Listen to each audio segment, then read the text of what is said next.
Hello, hello, hello, everyone. Thank you for joining me. Welcome to live number 2. I'm going to bring you Tennessee laws that are new on the book, newly put on the book.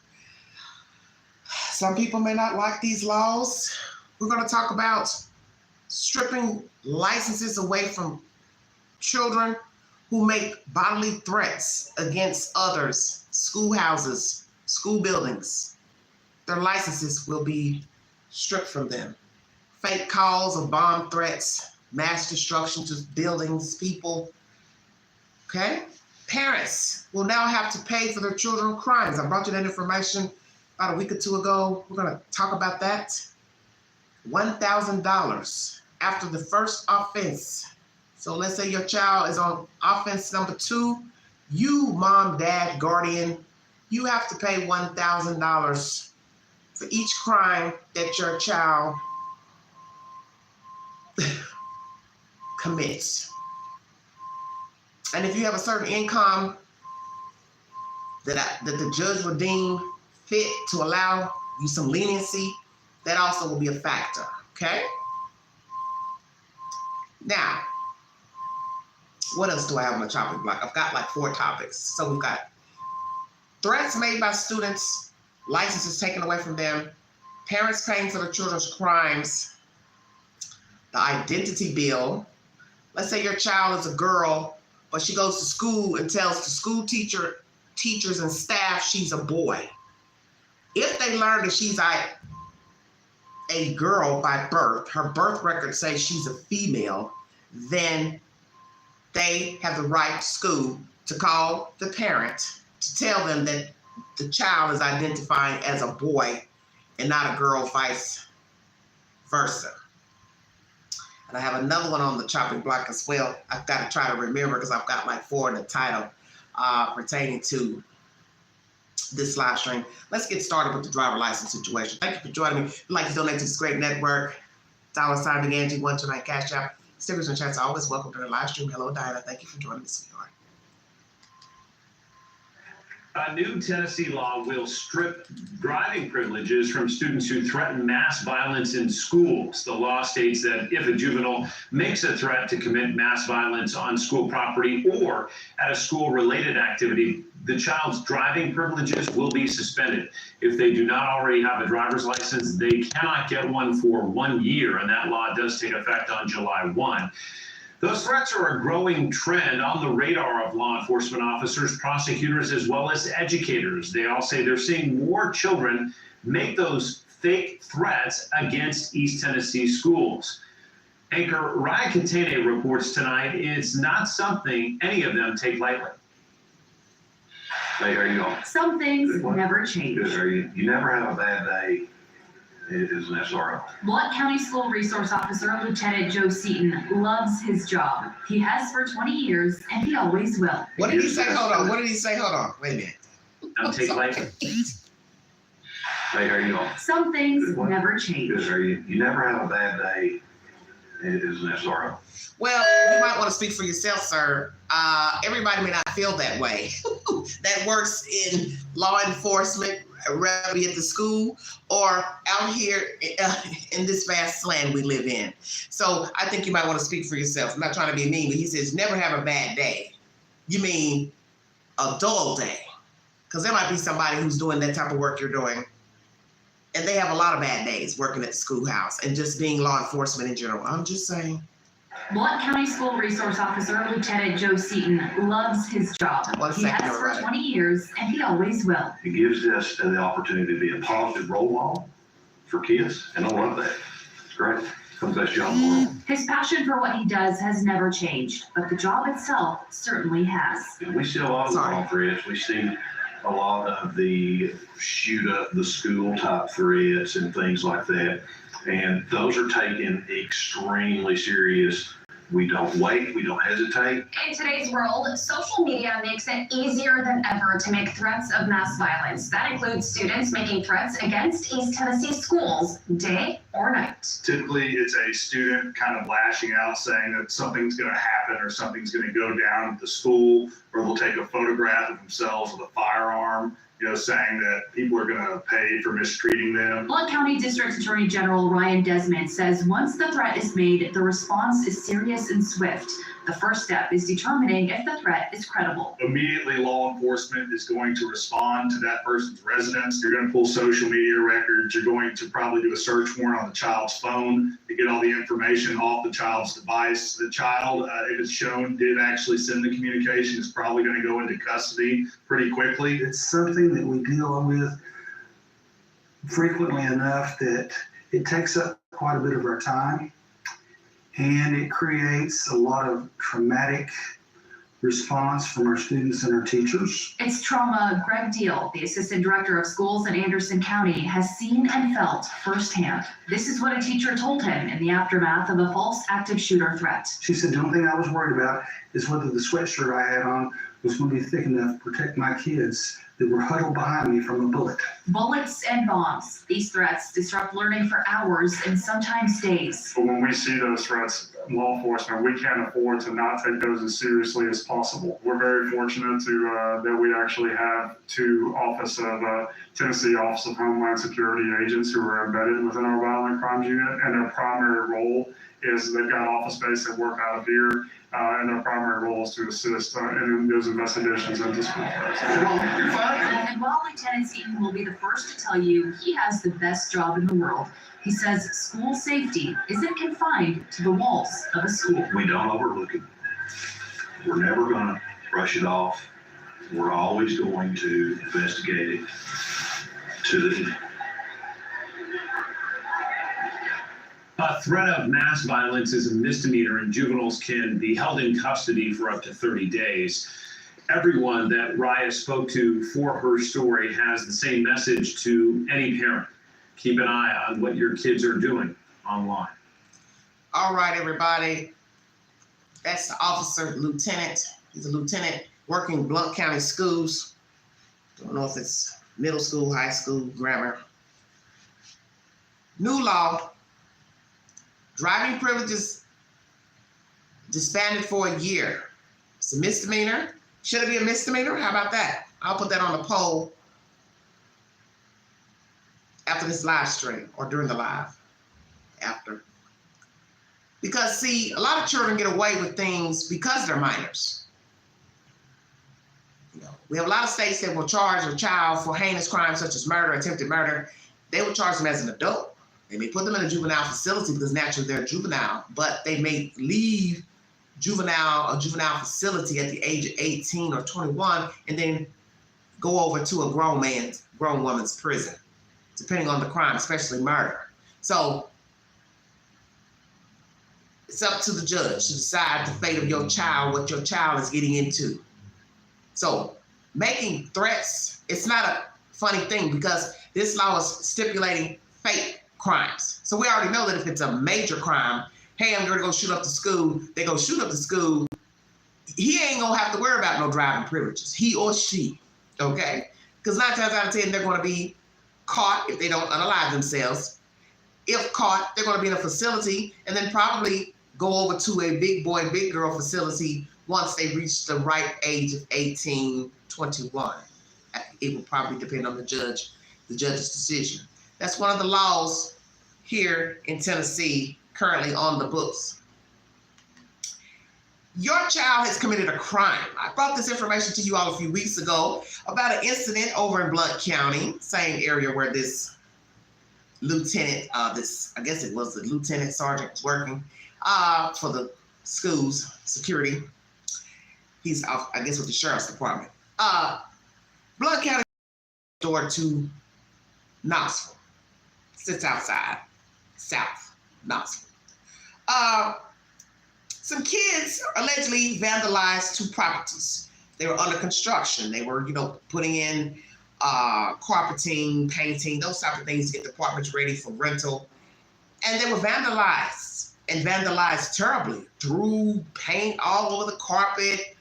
I think they put holes in the walls. Should parents be liable for that type of behavior, or any type of behavior where you have broken the law, just so happen to be a minor?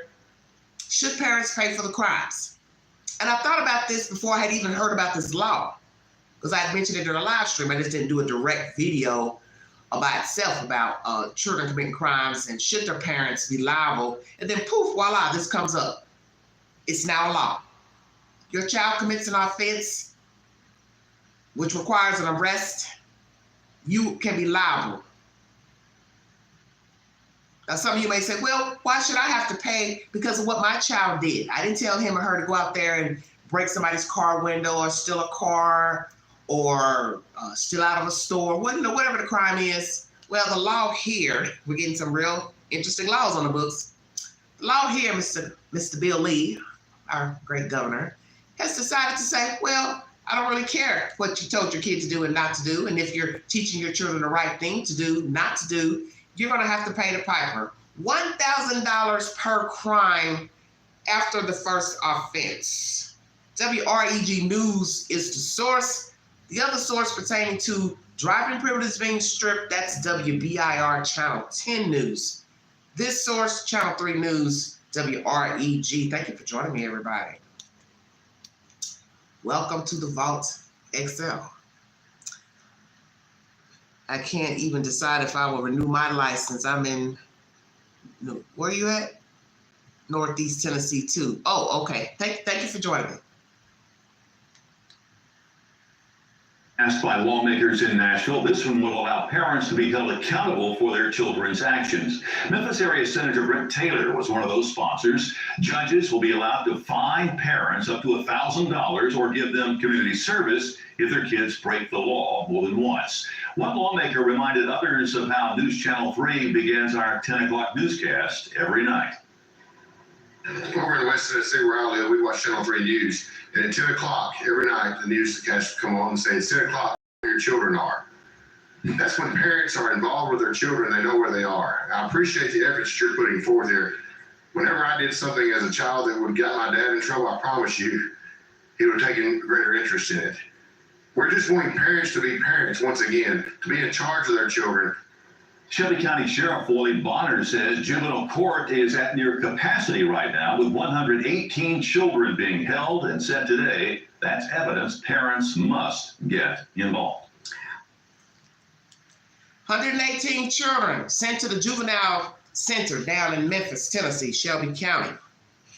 The guy who was speaking as legislator, that was in April. That commentary in the legislation, something has to be done because the worst thing you could do is start getting in trouble young. It leads to getting in trouble as an adult. And the one thing young people don't seem to understand is that this isn't what you want for yourself. You may think you want these things, but you don't. Because getting in trouble with the law leads to other things, okay? And this is why you need to understand this. You don't want to be getting in trouble. You don't want to be breaking the law as a minor because 9 times out of 10, if you don't get it together, you'll be breaking the law as an adult and nobody's going to care about your home life and what you were going through. You were depressed, upset, mistreated. People look at you as an adult. Well, you should know better. Well, somebody should have taught you better. That's just the way it is. Doesn't mean it's right, but many people do not care about what happened to you as a child for you to go into adulthood breaking the law. You have to pay the piper. It's the law.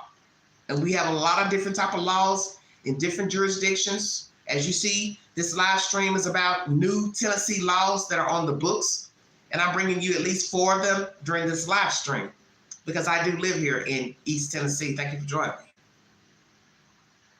Community service, pay a fine. Or will it be a little bit of both? You don't make a lot of money, so the judge says, oh, I'll give you community service. But the point is, when you go to court, you got to pay court costs and fines.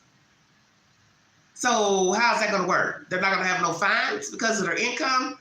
So you're just going to order them community service, but no court costs. Well, poor people commit crimes all the time. Let's keep it real now. And the law says you have to pay for standing in that courtroom and the clerk shuffling paper on the crime you committed. And it doesn't matter if you work, you're sick, you're mentally ill, schizophrenic, stay woke. So I don't understand how that's going to work. Pay the fine or do community service. Because we know fines and court costs are not the same thing, stay woke. And if you've never been in trouble, Thank your lucky stars that you don't even have to know anything about it. But courthouse is you standing in the court. They're filing the paperwork on the crime. The fine is the fine, the due bill for the crime you committed. So they're not the same thing. So I didn't hear anything about that. I just heard $1,000 per crime after the first offense. I know damn well they're gonna make you pay for them court costs. No way you're gonna tell me you're gonna omit the court costs. Of course not. Because then the court can't make any money by just letting people come into court for their children's crimes and do community service only. Second topic of the hour. Thank you so much for joining me. Tennessee law, number 3. The great teachers of Tennessee can now carry a gun in the schoolhouse. But, there's a stipulation. If your school district does not want you as a teacher to carry the gun in the schoolhouse, you cannot. Say it again, Queen. The law has passed in this state. Teachers are allowed to now carry guns into the schoolhouse.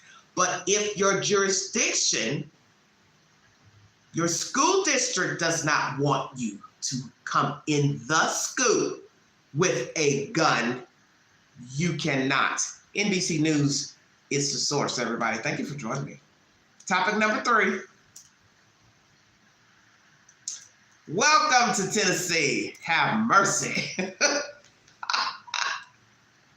Hurt and anger emotions were high as protesters descended on the House gallery, waving signs as House representatives voted 68 to 28 to pass the bill following the state Senate's lead. It's one of the biggest pro-gun moves by the state since the tragic shooting at the Covenant School in Nashville last year that killed 6. We're being blamed for putting guns in schools, but the purpose of it is to protect our children. 32 other states passed legislation allowing teachers to carry guns in schools, as states across the country grapple with how to address school violence. If signed by the governor, the Tennessee law would allow teachers to carry guns in schools where top administrators agree. The teachers would be required to have a permit, do training, and get a background check and mental health evaluation. Currently, it's just one of those gun-free zones where people know they can go there and take advantage of folks. The bill now heads to Governor Bill Lee's desk, who is expected to sign it soon. Every person that dies at the hand of a gun in this state, it's on their hands. Tennessee becoming the next state to arm educators in America. Priya Sridhar, NBC News. Well, it has passed. I should have brought you a video stating that it had passed. Excuse me. It has passed. Teachers can carry guns to school only if they, 1, meet those criteria just mentioned: mental evaluation, permit, gun lessons. But if your school district says no to teachers having guns in that district, you cannot. So you cannot scoot your little ass in school with a gun if your district says, oh, we don't want you carrying a gun. I'll say what, Jay? Why is it shredded paper has armed guards, but our kids don't? What are you saying? How do you all feel about teachers in the schoolhouse carrying weapons? Background check, mental evaluation, get the permit, and also take the gun safety courses. How do you feel about teachers in the school? It's just like anything. We have people who are allowed to carry weapons such as military, law enforcement, security guards. But the point is, if you're not mentally stable and you fall off the rails one day, or you're already off the rails and nobody knows it, it is a recipe for disaster. As you see out here in our streets, people carrying guns who are lawfully permitted and unlawfully permitted. It's the same game. People talk bad about people with guns, you know, gangbangers, random people, but let's be truthful. A lot of incidents of erratic behavior no thinking before pulling the trigger. Those people have licenses, permits, and a lot of you don't want to acknowledge that. First thing you say is, well, he had a permit, she had a permit. Well, just because you have a permit, license, however you word it, doesn't mean you have the right to just pull the damn trigger. You need to be able to assess if this is a safety issue where you fear for your safety. Because anybody can say, I felt threatened. We've heard this so many times with a person raising their voice or their voice elevated. Some people have louder voices. I have a louder voice. That doesn't mean because I raise my voice, I'm getting ready to beat you up. Doesn't mean I'm going to hit you. That's your perception. And you know, Angela talks about perception a lot on this network. What I see, you don't see. What I hear, you don't hear. Because I've had a lot of people say that. I've heard a lot of white people say that about black people. Oh, he's loud, he's going to do something. Huh? I see a lot of white people that are loud. Voice carried all over the building. Everybody knows they're in the room. Does that mean they're going to go get a gun and shoot everybody in sight? Because that's your perception. And that's what's wrong with the world. That's what's wrong with Americans. We think too much. And we don't sit and assess the situation. As I just said, stereotypes is why a lot of people are now dead, paralyzed, because of what somebody thought. I thought she was going to hurt me. I thought he was going to hit me.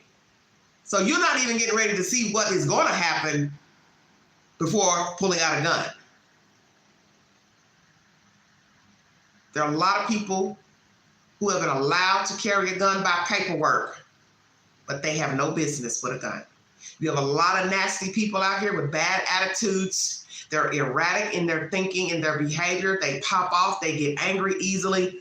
That's not somebody with a gun, and let's just keep that real. And it doesn't matter if they can lawfully carry a gun or not. This right here is what's going to determine if you get charged, not charged. It's not a situation you want to be in, okay?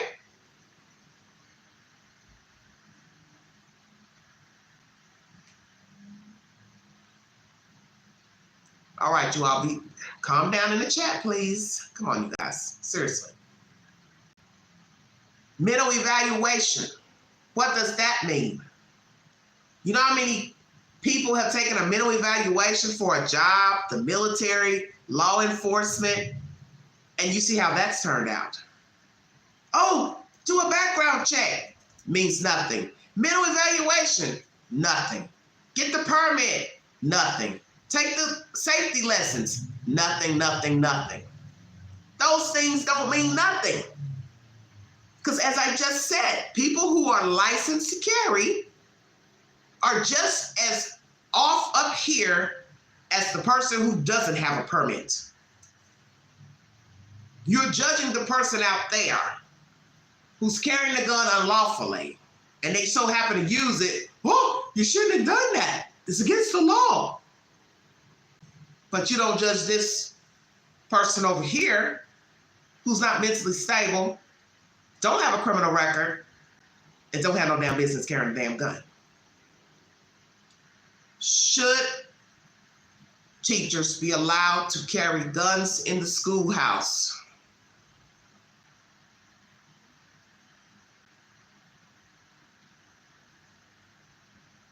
That's my question. Should parents pay for their children's crimes? Because let's think of the worst case scenario. A child attempts to unalive a person or does something to almost kill a person or kill a person. What sentence or fine then would you give the parent? Your child beats someone almost to death or murders them by gun, knife, beating. Now, what should the penalty be for the parents? I don't know if they thought that all the way through when they made this bill. Because somebody's going to say, well, you're charging me $1,000 because my child broke into somebody's car, let's say, or vandalized a mailbox. But is it fair to charge this person over here $1,000 because their child almost killed somebody? Beat somebody up severely and or murdered them? Stay woke. Let's weigh that. Stealing out of Walmart a movie or a pair of socks. Stab somebody and or they died. Socks, attempted murder, murder. $1,000 fine. Second offense or more. You be the judge. Last topic. Tennessee law has been passed for school gender. If your child goes to school as a girl,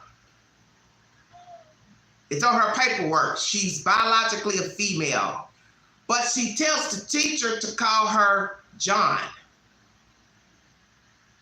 But biologically, she has a female organs.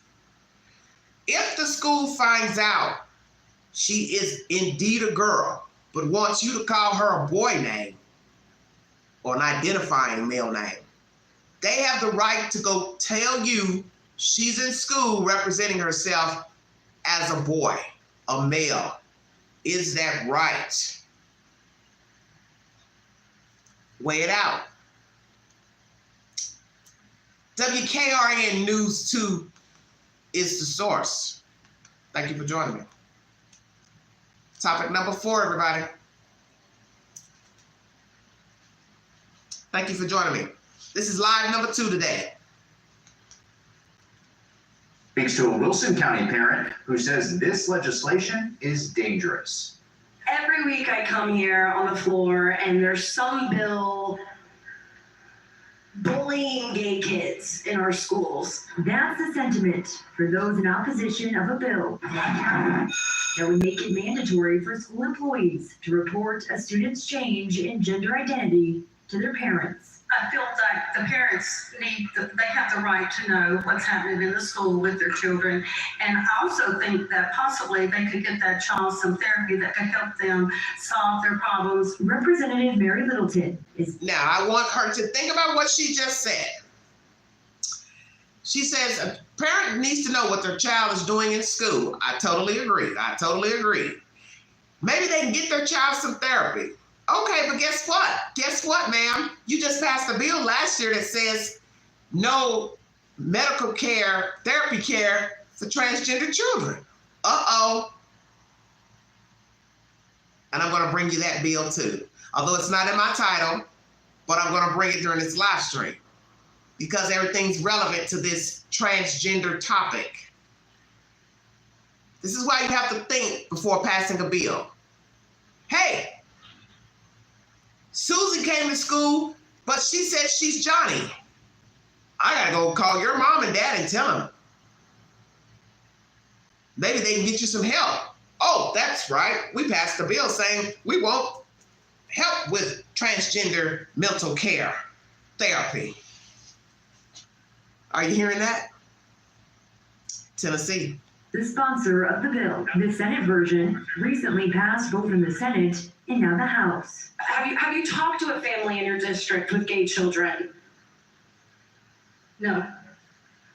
It seems pretty par for the course that they don't reach out to the community that these bills are going to affect. Erin Moore is the chair of the Wilson County, Tennessee Equality Project. She says her voice is falling on deaf ears after she reached out to her own state representative and never heard back. They're trying to micromanage the classroom. They're trying to micromanage relationships. They're trying to micromanage who people are, and everyone should be very scared. The bill states that if a school employee knowingly gives false information to a parent about their student's gender identity, the school could face legal action. And this bill is not about bullying any child or any individual. It is about empowering parents.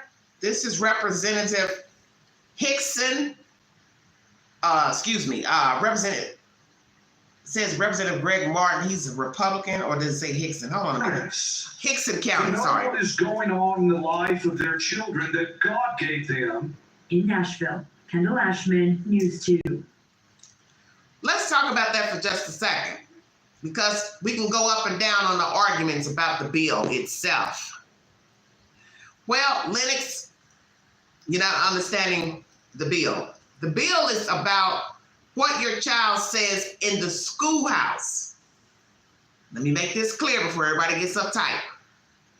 The bill is about what your child told the teacher, school counselor. See where I'm going? Because let's say the child's name is actually Mary. But when Mary gets to school, she tells the teacher, no, my name is Mark. So there's going to be some conflict right there. Because a teacher's going to say, well, it says Mark here, Mark Johnson on the paper. No, my name is Mary. And then Mary's sitting there looking like a profile male. I think I'm saying this correctly. The law says I have to go call your parent to tell them this because this could be a problem. Mary is walking around in boy clothes, going to school looking like a boy, calling herself a boy. So imagine if the teacher calls, she ain't verifying nothing, he ain't verifying nothing. They call you for a meeting. You know how they have the parent-teacher meetings or whatever. And then the teacher calls and say, hi, I wanted to call and talk to you about Mark's performance. Now do you see where I'm going? And then the parent will say, well, who is Mark? And then the teacher's going to say, your son, Mark Johnson. Don't you have a son named Mark Johnson? And then she's going to say, no, or whoever answers the phone. I have a daughter named Mary Johnson. Now you have conflict. So now you're going to have two people who probably never met one another go back and forth on a phone, or God forbid in person, about a Mary and a Mark. All right? Say what, honey? It's way the F too political.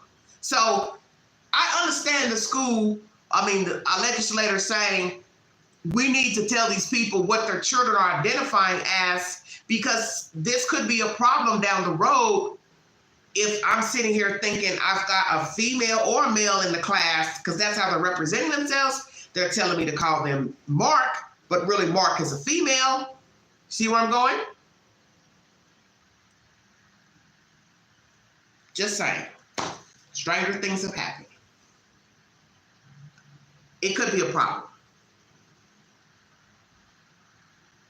Because I think that would be very embarrassing if you went to the school to do the parent-teacher meeting, or God forbid, just pop up at the school. They allow you to come to school, look at your kids in the classroom, and maybe your kid snuck some clothes out. You didn't see your kid get dressed for school. Let's just role play. And then you go stand in a room looking for your Mary. But Mary's not in there. Or she is, but she's dressed like a boy. And you're looking, the hell's going on here? Mary? Is Mary going to then identify as Mary because their mama and daddy standing there? Probably. So I understand where they're coming from. It's not to have no misunderstanding, because children can go to a school and be who they want in school, because we know this happens with children, even if it's not a transgender situation. A child may come from a bad home life. They get to school, that's their only reprieve. So they're glad to be there, okay? So how they act in school may be different than how they act at home. So now imagine you're in a house where you can't be yourself. You can't come out to say, I identify as a boy, I identify as a girl. But then you go to school, and let's say you're dressing a different way. Let's say you're carrying stuff out, makeup, clothes, and then you change your clothes somewhere. I don't know, hey, I'm just throwing stuff out there. We live in a world now where people are a little more accepting of their children. identifying with the opposite sex, and also allowing their children to wear, what is identifiable as female clothing, boy clothing. But it can be confusing if you start out naturally walking around as a boy, and then a few years down the road, you're going to school dressed in makeup, and the kids knew you as Johnny, and now you're Johnita. Yeah, I say it's going to be a problem to some, because some kids aren't going to be accepting of that. They're going to be like, wait a minute, you were a boy in the 5th grade. What the hell is this? Just saying. Find something to do, honey. Tennessee passed the school gender identity bill. WKRN News 2 is the source. I brought you 4 topics pertaining to new Tennessee laws. One pertaining to parents paying for their children's crimes after the second offense. After the first offense, $1,000 fine and or community service. This Tennessee identity bill, if your child goes to school identifying as the opposite sex, wanting to be called a different pronoun or name, the school has the right to call the parent to let him or her know about the situation, okay? Also, children committing crimes such as mass threats to school people, our Tennessee law now says they can take away the driving license for a year if they make a fake threat to a school, okay? There you have it. And then my other topic, let me see, because I had so many. Teachers allowed to carry guns. Identities of your children. You can be contacted if your child comes to school saying he's a boy, but yet he's biologically a female. Tennessee teachers are now allowed to carry guns in schools unless their district tells them no. You can be fined for your children's crimes in the state of Tennessee, okay?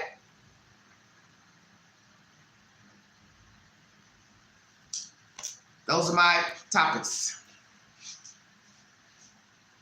Teachers carrying guns, parents paying for children's crimes, outing transgender students who are not identifying by their birth, gender. Oh, it's a lot. I'm tired. Woo, wow, it's right. It's a lot to digest. So weigh in. Tell me what you all think. Tell me what you all think about these laws. Tell me what you think. I'm just 37 minutes into this live stream. There was something else I wanted to talk about briefly, because that woman was speaking about care, getting mental care for the kids if they're transgender. But Tennessee passed a law last year stating you all aren't going to offer any care. Let me see if I can find it. Hold on one second. Thank you all. She said, wow, woo. It's a lot. It's a lot going on in the world, most definitely. Let's see. What was I supposed to be looking for? Can't even keep up with what I'm supposed to be looking for. Hold on one second, everybody.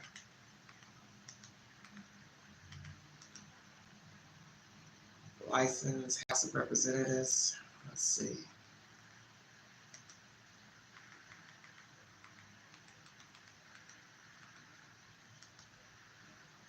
Oops, hold on. Tennessee bill.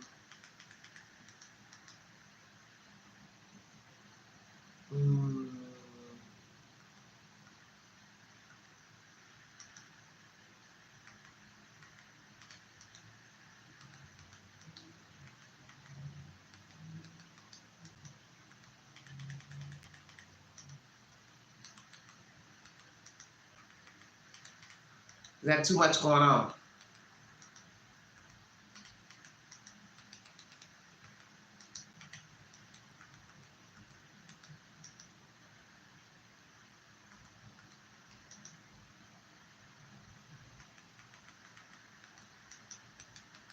There's some people said they'll move out of Tennessee because of these strict bills about transgender care. Yeah, it's the Bible Belt. For those who don't understand, living here in the South, it's the Bible Belt still. Still at least 30 years behind in certain things.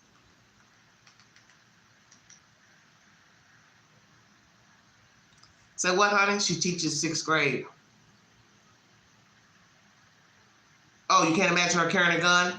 What are you saying? She shouldn't carry a gun?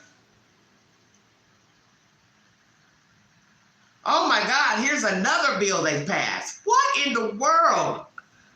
Oh, Lord have mercy. Okay, I found what I'm looking for. Let's start with this other bill. ABC 24 Memphis is the source. I'll have to do another live pertaining to this as well. Tennessee bill would punish those helping minors get transgender. Wow, this is deep. To make it a crime for adults to help minors receive gender-affirming care without parental consent.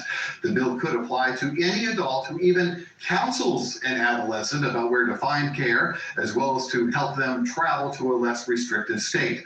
Supporters say they're looking out for parental rights. The critics argue the bill violates the rights to free speech. So what do they mean by care? I don't understand what that's supposed to mean. But with care, I'm confused. Care as in medical care or therapy? That's just a couple weeks ago. I didn't even see that in the queue when I was looking for everything. Let's see what this commentary is about here.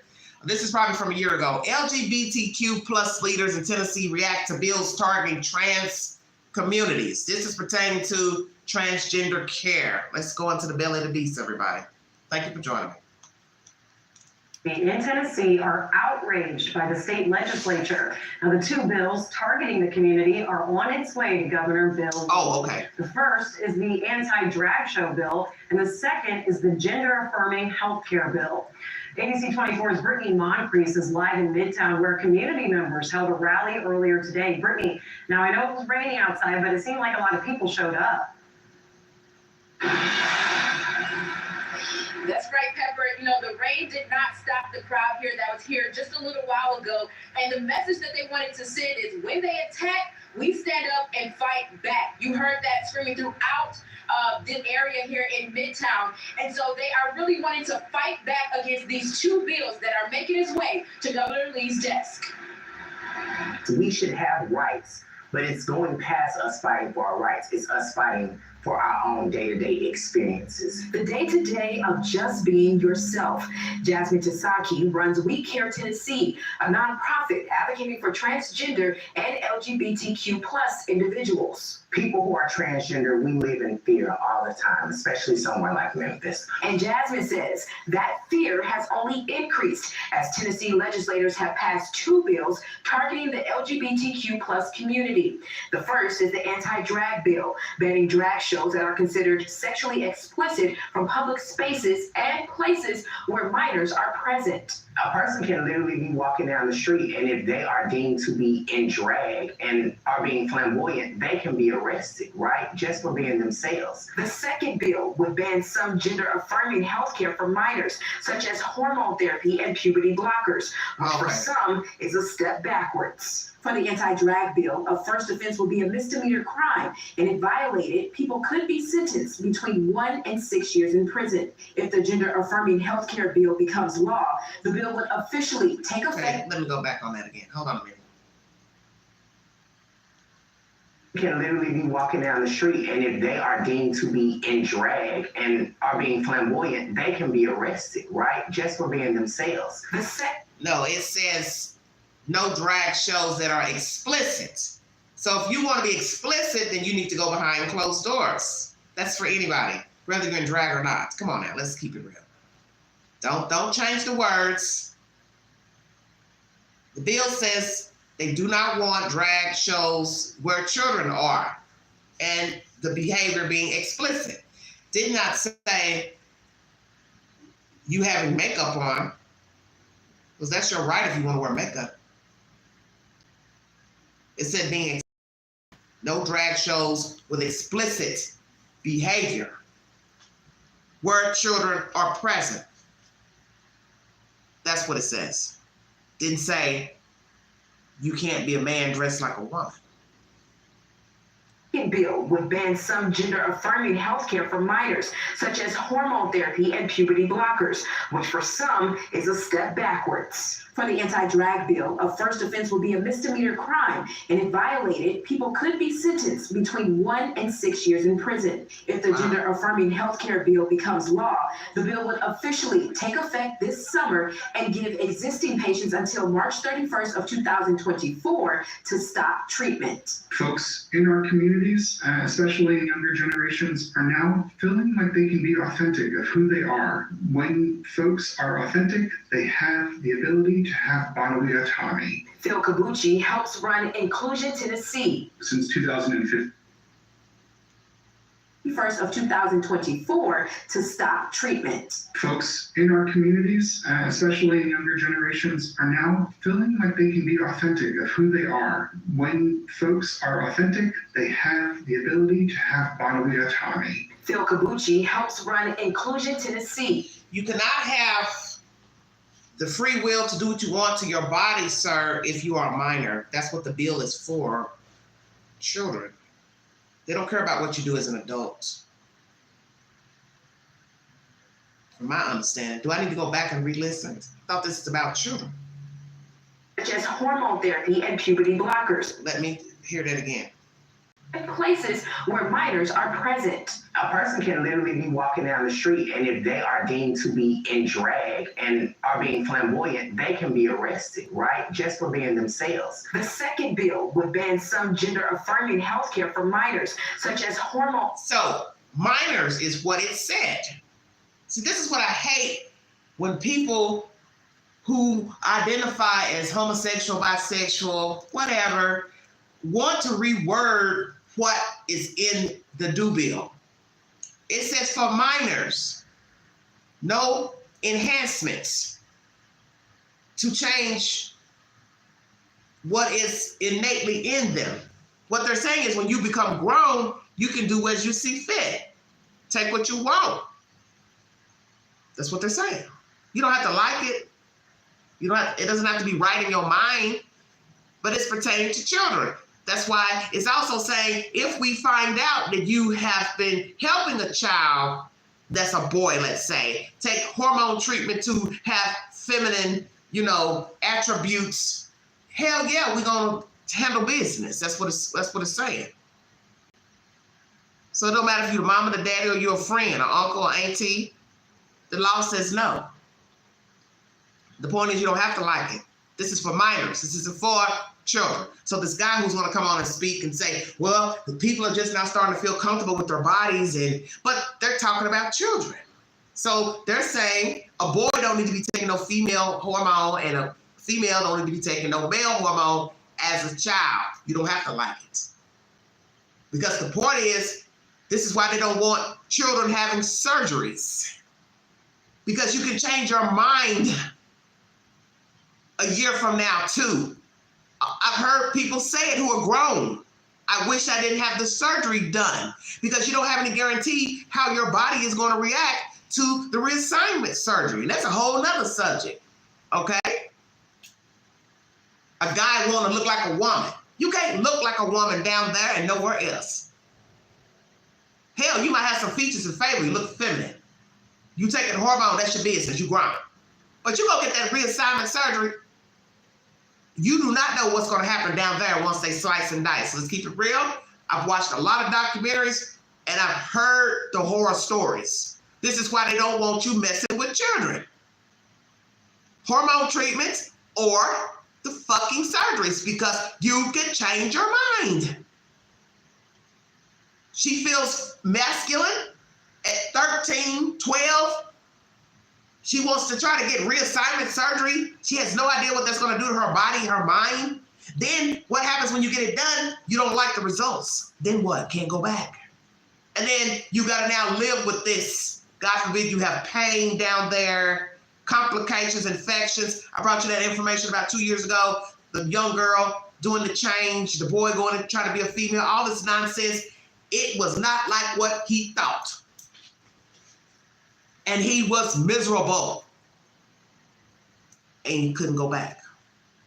Therapy and puberty blockers, which for some is a step backwards. For the anti-drag bill, a first offense would be a misdemeanor crime, and if violated, people could be sentenced between 1 and 6 years in prison. If the gender-affirming healthcare bill becomes law, the bill would officially take effect this summer and give existing patients until March 31st of 2024 to stop treatment. Folks in our communities, especially younger generations, are now feeling like they can be authentic of who they are. When folks are authentic, they have the ability to have bodily autonomy. Phil Kabuchi helps run Inclusion.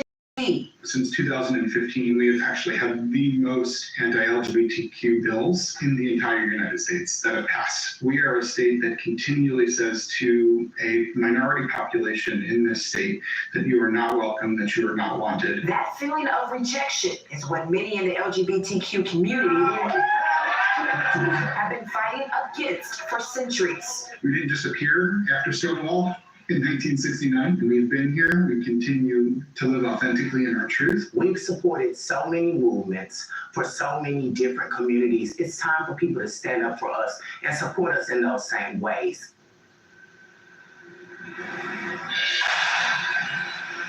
And another concern that many people here at today's rally had was what they called the gender to prison pipeline. And that was described as, they say, if these bills were to pass and become law, then that could increase the chances of more transgender individuals ending up in prison at some point in their lifetime. Live in Midtown, I'm Brittany Moncrief. That's the stupidest thing I ever heard. So a person's gonna go to jail because they can't take hormone treatment. That's what you're saying? A guy can't, a boy child can't get hormone treatment, so he's gonna go out here and he's gonna go break the law because he can't get female hormones. A girl is gonna go out here and break the law because she can't get male hormones. That's the message that you're sending out to young people. You act like you want them to go break the law. Hey, go break the law because you can't look like a girl. You can't look like a guy. Go break the law. That's a stupid thing to say. They're going to end up in jail. Why would you even promote that in the first place? Why would you promote somebody going to jail because they can't get hormone treatment? If the boy feels feminine, he's going to eventually gravitate towards femininity. Either by putting on women's clothes, makeup, whatever. That's not going to change. Same thing with a girl who identifies as a male. If one day she wants to shave all her hair off or cut it short, she wants to wear masculine looking clothes, that will be her choice. When she becomes grown, then she could seek out taking male hormones. Same thing with a male. He is now an adult. He could take the female therapy, hormone therapy, whatever. The bill is about children. It's not trying to tell you what you should not do, but it's stating they don't want these products going inside the bodies of children. That's what they're saying. You don't have to like it. Because it's for the obvious reason. Even if the parent says, okay, I'm okay with my son wanting to take hormone therapy, or I'm okay with my daughter taking male therapy, hormone therapy. The point is, the child could change his mind, her mind, tomorrow, 5 days from now. Things ain't working out. They don't really like the way they're feeling. Well, you can't go back. You've been pumping yourself up with all this stuff. And as I said, imagine a mother or father takes their child to get the reassignment surgery. A damn doctor goes along with doing that, the next level. And then you look down there at your private parts and start saying, I'm not happy with this. I don't like this. Well, you can't go back. Can't put the wee-wee back and then put the testicles back. And a lot of grown people have testified, men, they wish they had never got the surgery done. So it's stair-step. Hormone treatment, reassignment surgery, This is why they're wanting people to do this as adults, not children. Children don't need the hormones. Children don't need the fucking reassignment surgery. I feel that way. I agree. Because your mind can tell you anything. I think most of us know this. Hey, you can fly.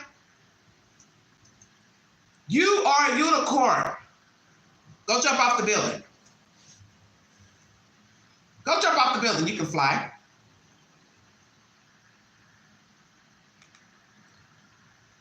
Let's see. Bill banning gender-affirming care for youth passes in the Senate. Let's talk about that.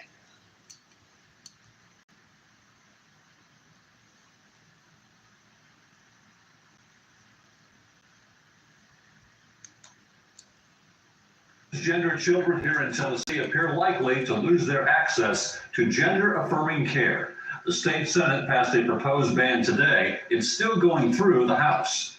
And tonight, an expert in the field tells us she's seen treatment that she thinks is a serious mistake, but she's also worried about this bill. Here's News 2's Adam Minzer with tonight's cover story.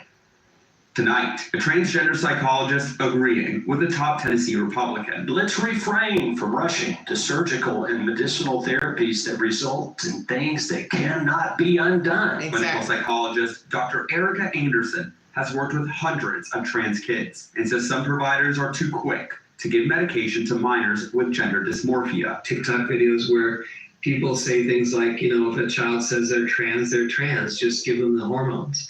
And I think that's a serious mistake. Historically, we haven't offered gender-affirming hormones unless someone's mental health issues are well controlled. But she says the state Senate's vote to ban gender-affirming care for all trans minors is going too far in the other direction. This bill protects minors from undergoing life-altering procedures that they might someday regret. Let's put children first and look out for them first and let them make those decisions as adults. But Anderson says making kids wait until they're older can be dangerous. In some cases, it comes across as cruel to know of a treatment that might be beneficial and to withhold it from a child who needs it. And she agrees with Democrats that this is a decision lawmakers should stay out of. We are legislating many of our personal beliefs in a blanket ban on this medically necessary care. One of the authors of the American Academy of Pediatrics and Gynecology. Now, think about what you're saying, medically necessary. How is it necessary for the boy or the girl to take hormone treatments? How is it necessary? Necessary is water, food, warmth. It's cold outside, you need a coat on, blanket on, sleep in. It's 100 degrees outside, you need to be in where it's cool, air conditioning, fan. That's a necessity. So you all know you have no right to say it could be detrimental to them. You mean mentally it's detrimental because they want to identify as a boy or a girl. Well, the point is, if you couldn't afford the treatment such as hormone therapy or the reassignments, you weren't going to get it any damn way. How about that? So the boy can walk around and stomp and jump and fall out and fall on the floor like a wet seal. I want to be a girl. I want to be a girl. The point is, you can't be something that you're not any damn way. If there was no hormone treatment, break it down, Queen. I'm getting ready to bring it on in. When there was no hormone treatment, reassignment surgery, you were stuck in the body that you're in. So you can paint yourself, put on lipstick, high heel shoes, makeup as a boy, you're still a boy. Same thing with a girl. You can tape your breasts down, put on masculine looking clothes, you're still a female. That's the point. So when you sit here and use the word detrimental, it's dangerous to the mind. It's dangerous to think that you can be an opposite sex because we're now conforming to your idealism that that's who you think you are, but you're not. Don't let me get crunk on this subject because somebody needs to tell folks. You want to experiment with different sexes or whatever? That's your business. But you do not know what it entails with the hormone treatment, reassignment, sex, as you heard someone saying in this legislation. You can't go back. So your mind can tell you anything, because our mind tells us stupid shit any damn way. Hey, you can fly, jump off the building. You're a unicorn. You're a bird, fly, fly. Jump off the building, boom, dead, can't fly. You a boy. You can be a girl. You're a girl. You can be a guy. But in here is what can't change. Internally, you can't be a boy or a female because it's not designed for that. So it doesn't matter how you feel and what you think. It will never be. And if that hurts your feelings, oh fucking well. Life is cruel. Hello? I want to be a millionaire. How about that? I want to be on somebody's TV show. Now, the difference is I have to work to attain that. That's within Queen's limit. But you can't be a girl, a female, a woman, and you were born a man. You're a woman, a girl, you cannot be a guy. That's just the bottom line.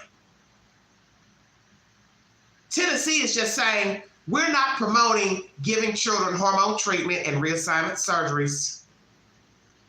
You become an adult, then you go make that adult decision. I agree.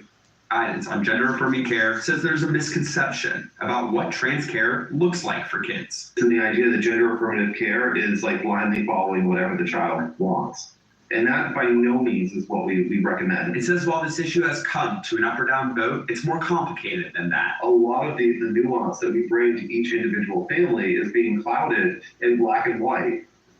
Exactly. Groups like the ACLU have already promised to fight this bill if it passes the House and is signed by the governor. Similar restrictions in other states like Arkansas have been blocked by judges. Thank you, man. What's the problem? This is what I don't understand.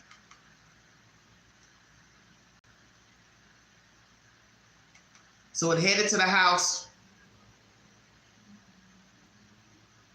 Once again, 10 days ago, Tennessee lawmakers okayed bill criminalizing adults who help any child to get transgender care, as it should be. Governor Lee signs bill that bans some gender-affirming care. Let's talk about it. WBIR News is the source. Thank you for joining me. Welcome to the Vote XL.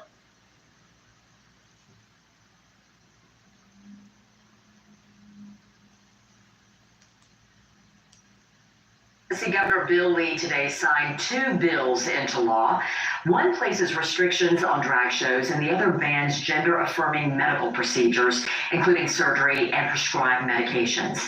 10 News reporter Mary Klingler talked to one East Tennessee representative who voted for the bill and explains how it will impact people living here. I'm telling you, I'm making plans to leave the country. I can't anymore. It hurts me so bad to know how many children are going to be affected by these bills. Governor Bill Lee signed a bill that would ban doctors in Tennessee from providing gender-affirming care to transgender kids under 18. Why are you making us stop being us? Javon Cuevas is the president of the Appalachian Outreach and says these bills promote stigma in the LGBTQ community. I'm going to say something. And if nobody likes what I have to say, that's fine. We're all entitled to our opinion. You're a woman sitting up here with breasts, with little fuzz under here, representing yourself as a guy.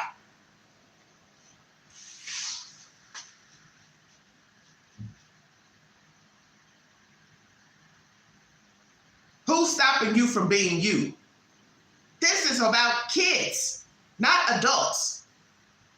It's not the law saying you as an adult can't go out here and get hormone treatment as a female or a male. The law is for the children. Because as we have seen, there are many adults who have gotten treatment, got the surgeries, and it turned out horrible. And like most things, common sense, you can't go back. Hey, I want to cut my leg off. Why? I don't know. I just want one leg. Are you sure you want me to cut your leg off? Sure, cut it off. I think I can walk with one leg. Boom, you got one leg, you kind of miss your other leg.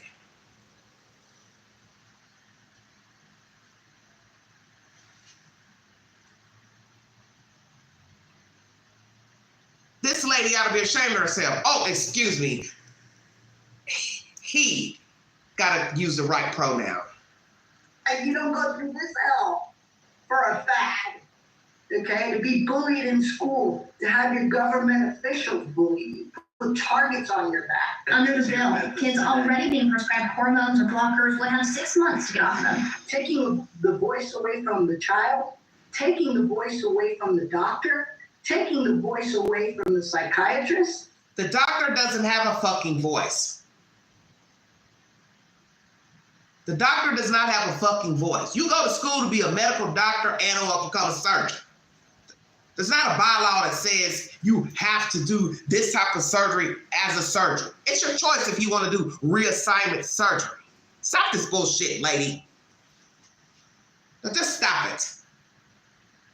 That's why they're saying you cannot allow the procedures to go on because your child says, I want to be a boy, I want to be a boy. Mommy, what if you ain't got the money? This goes back to what I just said.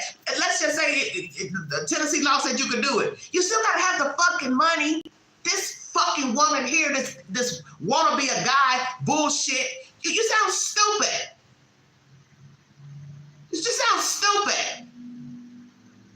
You still got to have the money for the treatment, Dodo Bird. It doesn't matter if you want to be a girl or a guy. You still got to have the fucking money. You don't got the money, so what you gonna do? Go shoot up the school? That seems like to be you all's idea. Oh, well, they're gonna become criminals. They can't get the hormone treatment. They can't get the surgery. Exactly. Lennox, thank you. The psychiatrist should be telling people to not do it. Exactly. So this bullshit was saying, you're taking away the rights of the doctors. What does a doctor give a fuck about trying to cut a man's penis and forming it to a vagina when you got all types of surgeries out here you can do? You want to get your nose done. You want to get your ears pinned. You want to get your teeth done. You think there's a psychiatrist, a surgeon running around here getting ready to jump off a fucking bridge because somebody can't get fucking reassignment surgery? Man, I'm getting hot. I gotta get off this subject. Supporters of the law say it would protect children from making a decision they would regret later down the road. State Senator Richard Briggs says his concern is safety. There's also brain development that's going on in teens at that time, and they're concerned that the brain may not be developing properly. Briggs says he does not know the health risk of stopping the medication mid-transition. He also says he wouldn't support the bill if it transpired from hate. If it was 100% safe, I'd be fine. If the FDA had approved it, we had we had the data, we found out the dosages that don't cause bone loss. I think it would, then it's just it's medicine like any other medicine. Reporting in Knoxville, I'm Mary Klingler. This is ridiculous. The ACLU of Tennessee, along with its legal team, released a statement promising it will not allow the gender care law to stand. It says in part, we are dedicated to overturning this unconstitutional law and are confident the state will find itself completely incapable of defending it in court. We want transgender youth to know they are not alone and this fight is not over. ACLU, I almost said something really nasty. God forbid. Let me make this clear, so nobody will misunderstand how I feel about this, both bills, the drag show bill and this bill about the care. Nobody needs to be operating on a child to change his or her sex. That's my personal opinion. A child doesn't need to be taking hormone therapy. You are still a child. When you become a legal adult at the age of 18, if you go out here as a legal adult, which is 18 is legal in this state, and you decide you want to take hormone treatment, that is your prerogative. You want to get reassignment surgery, that is your prerogative. But I agree with this great state of Tennessee that no one, not a physician, not a surgeon, should be giving treatment to a child to give opposite sex hormones or change their private parts. And that's how I feel. Because as the doctor has said, mentally, you're not even fully developed up here in the brain. And we know this from looking at grown people who still act like children, still behave like children, still do childish things. So why in the hell do you think it's okay to be giving a child hormone treatment because she feels like a boy or he feels like a girl? Because he or she has the right to change his or her mind, just like you think it's okay for them to get the treatment. Well, they also have the right to change their fucking mind. So you go in cutting on things and removing things, and then 5-6 years later down the road, they're walking through life thinking, I don't like this new me. I want to go back. Oh, that's right, I can't go back. Because you have reassigned my woo-ha.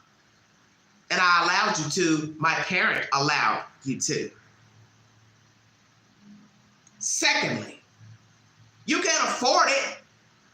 You can't afford it because you're a child. So what you want your mommy and daddy to do? Go take out a loan or refinance their house so you can get a woo-ha and a ooh-ah? Oh, okay.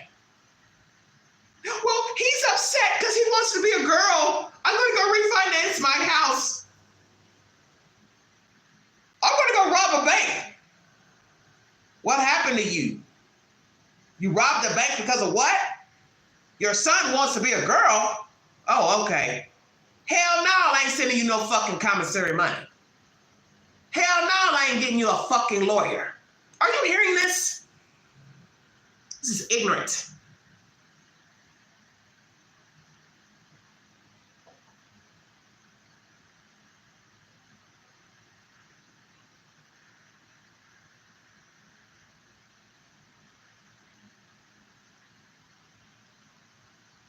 Sometimes perception and reality are true, totally, completely different things. Yes, Linux 76, thank you. That is the point I always make during my live streams. That what I see, you don't see. What I hear, you don't hear. And perception is everything, exactly. That is the reason why most of us do not agree on anything. We won't agree with the war that's taking place overseas.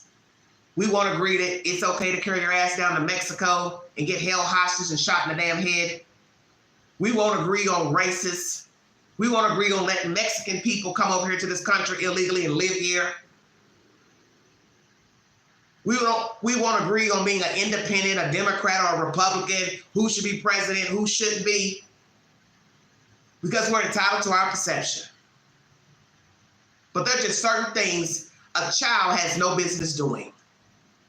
That's why you're called a child. And whether you believe in the Bible or not, I'll address this to the Christians listening to this live stream. In the scripture, he tells you, when you become an adult, you put away childish things. Exactly. So while you are a child, you ought to want to stay in a child's place. You ought to want to enjoy being a child. No one is saying life is easy. But you want to let a child be a child. He or she becomes an adult, then he can navigate she as they see fit. There are a lot of things in life that's not fair. That's why it's called life. Man gave it that word, that terminology, life. As old folks love to say, it's what you make of it. So if you walk around here pretending to be another sex, and then you say, well, they're teasing me. You have to know there's repercussions. And I'm not condoning bullying children. Of course not. But there are repercussions of doing anything. Tall, short, fat, bad skin, no hair, bad teeth, no teeth, sickly. You act feminine, you act masculine. It's life. People are not gonna like you for whatever reason. It's called life. Life ain't never been fair. Skin color, I don't like you because you're Jew, you're Arab, black, that's life. But nobody needs to be messing with children's bodies. You want to be a boy, a male, then you do it when you're grown. You want to be a female, you do it when you're grown. That's my opinion. You don't have to like it. All this new shit of conforming to a he, she, they pronoun, the hell if I will. I don't have to identify you as nothing, and that's queen. And I'm saying it, you unsubscribe to this network, I don't care.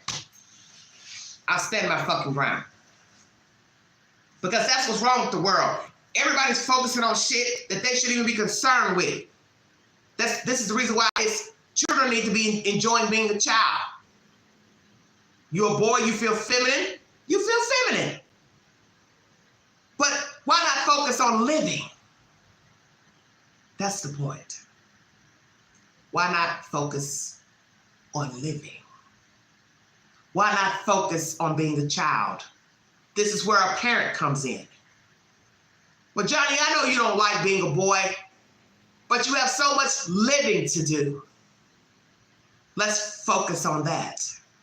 Mary, I know you don't like being a girl, but let's focus on living. How about that?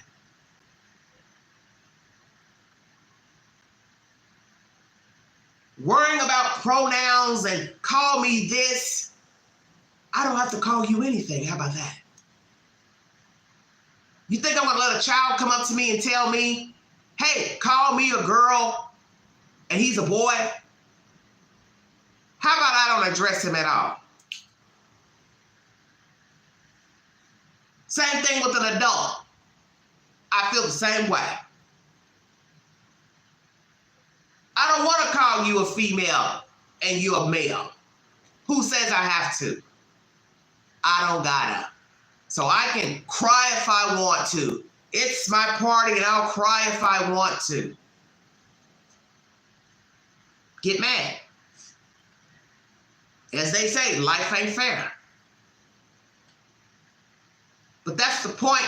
That's what's so fucked up with us right now, is worrying about all this bullshit, pronouns and this and that, and reassignment surgeries for children, giving kids hormones. You need to be focused on being a kid. That's what I think. That's what a parent needs to tell their child. Why don't you try living? You got a roof over your head, you got food on the table, I'm buying you clothes, I'm paying bills, and you worry about some fucking wearing high heel shoes and makeup. I'm not trying to tell you to be something that you're not. I'm not trying to change you, but you ain't getting ready to run me fucking crazy because you identify with the opposite sex. I'm your mother. I should be able to see that any damn way. I'm your father. I should see that. I can respect that this is how you feel, but you're not going to run me. And I feel like that's what's going on in our country. Everybody's trying to tell somebody how the fuck they should feel about this, LGBT, whatever, call me this, call me that. At UT years ago, they're over there supposed to be studying school books to get degrees. They're too busy worrying about, well, I want you to call me the proper pronoun. This is all the fuck you went to college for? You should be over there studying. The fuck are you worried about somebody calling you a he or a she? Study your school books.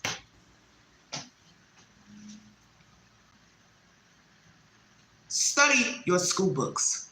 That is why you're going to college. Why are you worrying about what people should be calling you?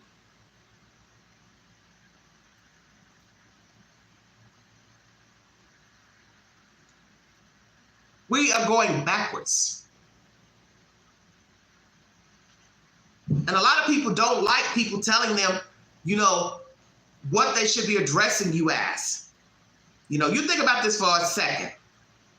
Let's talk about adults. We're going to jump off to children, okay? You have been living as a man for some time.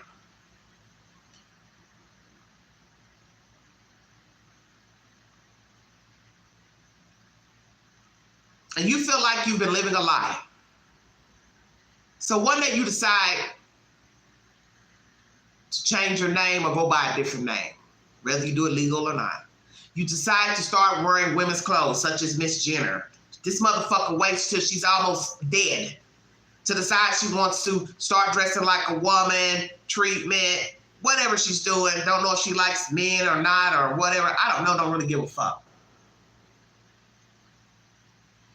So you go half of a lifetime dressing like a man, living like a man, and then one day you decide you want to live like a woman, dress like a woman, and then you have the audacity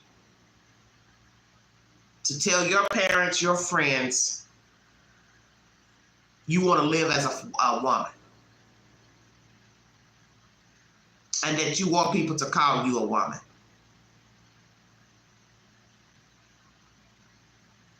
And then you get an attitude because you've been Bob for, let's say, 40 years. And people know you as Bob. Your friends know you as Bob. Family, neighbors know you as Bob. And then you walk outside one day in a dress and have the nerve to tell somebody to call you a she. And now you have an attitude.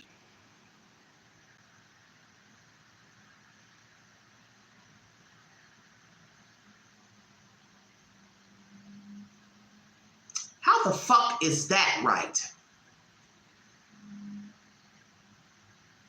I don't care that you feel like a lady. That is your prerogative. But you can't just walk out 40 years on top of the dirt looking like a guy, being called a man, and then one day walk out with a dress on, change your name and say, "Hi, I'm Barbara," and you expect no feedback and get an attitude. Why don't you understand? Oh, okay. Oh, I'm sorry, Bob. You're mad at me because you've been feeling like a woman for 30 years, whatever, and now you want me to call you Barbara, and you got a fucking attitude with me. And you're mad at me, your mom, your dad, the neighbor, the butcher, the dog, the cat, the fucking cashier at Starbucks. Because now you're Barbara. Oh, okay. Well, I don't give a fuck. Because I know you as Bob. You want to be Barbara? That's fine. That's none of my business. Let me make that clear during the slide. Because anybody come for me, you know I'll cuss your ass out. I don't give a fuck about you wanting to be a woman or what you think a woman is. But you're not going to just get an attitude with me because I know you as Bob. That's what pisses me off with this LGBTQ whatever. You won't get mad at somebody because you've lived your whole fucking life as one sex, and then you wake up one day and say, well, I want to be a female, now call me Barbara. Address me as a she. And I've seen motherfuckers get jiggy. I'm a girl, call me she. Honey, as one motherfucker said to me years ago in the bathroom, you just jealous. I could have beat the fuck out that motherfucker. God forgive me, because I'm getting ignorant now. In a bar, in a bathroom, You're the only motherfucker that's a man in a bathroom where you ain't supposed to be. And you gonna look at the queen that's all woman and say, you just jealous of what, bitch? You ain't even a motherfucking female. What the fuck am I jealous of? You a little spider with a dick in a woman's bathroom twisting and twirling with your fucking friends that I knew of. And it took everything out of me not to say what I wanted to say because I didn't want nobody trying to gang me in a bathroom. First of all, I'm not even talking to your motherfucking ass. What the fuck you doing in my bathroom? Yeah, I said it. Now come for me. We got laws about that. That bathroom shit. Don't get me crunk. You ain't got no business in the bathroom and you a man. Oh, it's okay because the other girls walked in and you think you're a girl, you want to be a girl, and you just all in the women's bathroom twisting and twerking and drunk, and you then got to learn to tell somebody they jealous of you. I wish the fuck I would be. I love all of this. And her too. Sugar mama.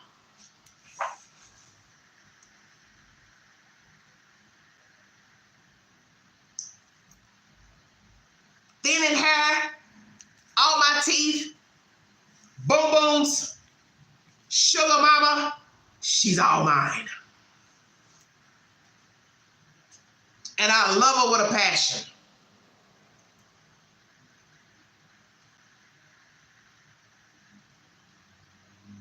But don't ever, as a male, walk up to a female and tell her she's jealous.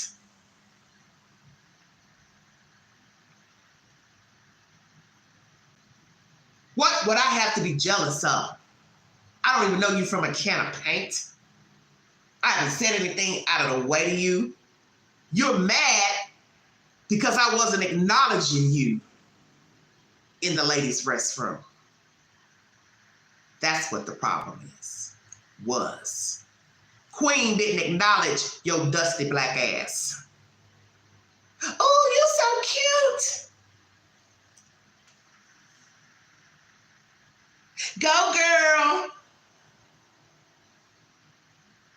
Never.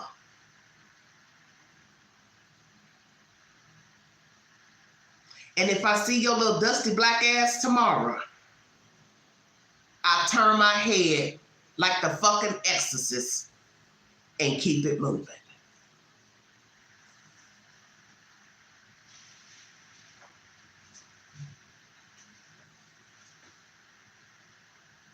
I'm not acknowledging nothing about nothing. I ain't had to tell her shit. You mean him? It's a him, not a her. I'm not getting ready to argue in a bathroom with a man that's wanting to take shots at a full-grown woman because up under this dress is a girl. So why would I argue with him about what exactly? Yeah, you're missing it, Diana. It's a guy in the bathroom with girls. And he saw I wasn't vibing with him. So he got an attitude and said, oh, you just jealous. No, bitch, I'm not jealous.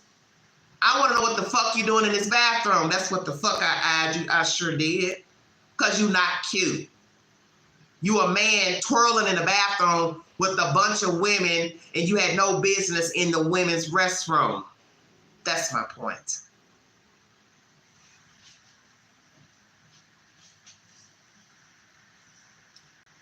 That's the attitude I'm talking about. Self-entitlement. That you felt it's okay to be in that women's restroom because you're hanging with your females, you came out with your females, and because you identify in a feminine way, it's okay for one, you to be in the women's restroom, then you're being disrespectful to a woman because I ain't vibing with you or I'm not giving you whatever you think I should be giving you. First of all, like I just said, I don't know your fucking ass. I almost said a derogatory word. Yeah, I almost said the word that you all know I ain't supposed to say. I don't have to acknowledge you. I'm going in the bathroom to pee. I just happen to know some people that you hanging with, and I'm speaking, hey, how y'all doing? And you in there doing all this, falling down in the floor and splits and shit, and I guess you thought I was gonna be like, you go, girl, do your thing, girl.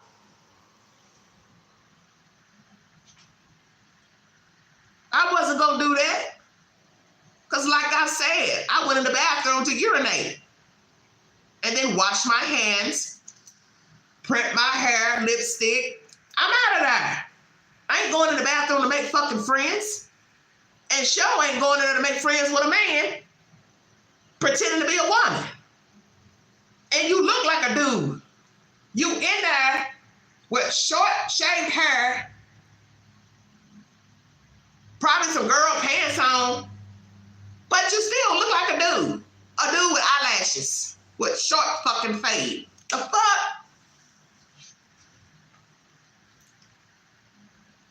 That's my confession. Take it or leave it.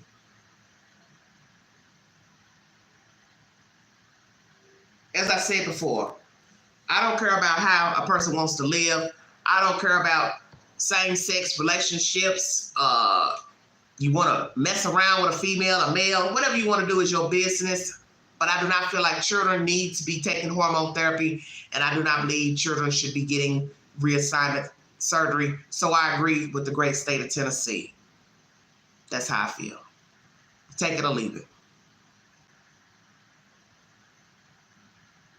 I just feel like there's certain things children don't need to be experimenting. It's just like anything, drinking, drugs. You wouldn't give a 12-year-old marijuana, would you? You wouldn't give a 12-year-old a fifth of whiskey, would you? You wouldn't let your 12-year-old drive your car, would you? That's the point. Hell no. So a 12-year-old don't need to be getting hormone therapy, and a 12-year-old don't need to be getting their sex reassigned. Because there's a time and a place for everything. And even when you become an adult, you realize certain things are not for you, such as having sex, experimenting with same sex, reassignment sex, hormone therapy, driving a car, drinking alcohol, gambling. It's all the same. Some things ain't for you. And you ain't gonna know until you cross that road.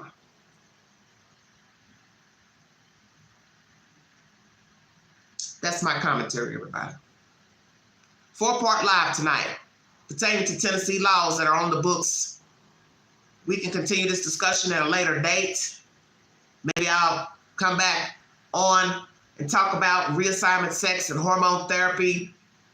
Talk about people who have decided to come out late in life to try to live as the opposite sex.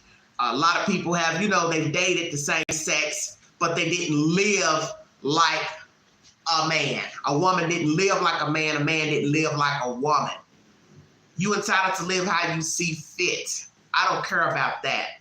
That's not where I have the problem. But you're not going to tell me how to think about same-sex gender issues. That's my right. Same thing with the bathroom. We can go deep in the belly of the beast on that. A man don't have no business in a women's restroom. And a woman don't have no business in a man's restroom. That's how I feel. If the bathroom just says bathroom, then you go in there, and 9 times out of 10, it's only going to have one stall. Then you do your business and you bring your ass out of there. But we don't need to have open stalls and a free fall for different sexes in the same restroom so you can have some sexual assault. And that's something a lot of you dodo birds don't understand about that. We don't need a fucking unisex bathroom. Why? So somebody can send their child in the bathroom and get sexually assaulted by a man dressed up like a woman, and he's only doing that so he can go in there and assault some fucking body. Are you this stupid?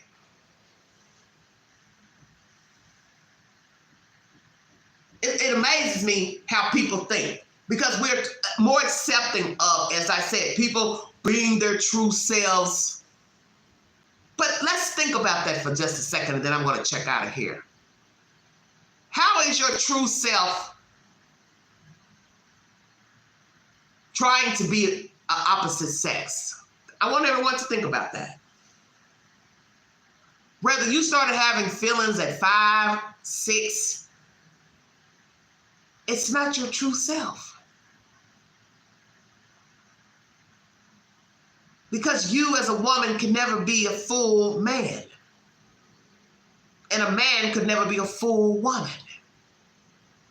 So it doesn't matter if you take hormone treatments, you reassign your sex by a doctor, by a surgeon. You have the money to do so. You put on female clothes, female accessories, male accessories. Biologically, you are still a female and you are still a male. And that will never change. No matter how hard you pray and wish you were the opposite sex, you will never be. And I don't wish anyone to be miserable in their body, because we all can be miserable in our bodies, in our minds, and don't want to be the opposite sex. But you can never be another gender. And I think it's time for a lot of people to realize that. Because many people have testified that they wanted their whole life to be a female, to be a male. And they cross that bridge getting the surgery, and they are miserable as fuck. Because your body knows best. Your body knows you are not a female, you are not a male, and you are now expecting your body to do what it is not equipped to do. And you don't understand that. So that means you do need mental help. Because you know a man can never give birth. He can never produce eggs. He can never have a menstruation. Because God said, that's not what I want for you. I hear you say, I don't identify as a man, boy. I hear you don't identify as a girl. But that's not what I designed you as. And God is a favorable God. Let me make that clear. He's a favorable God. But he put us the way he saw fit.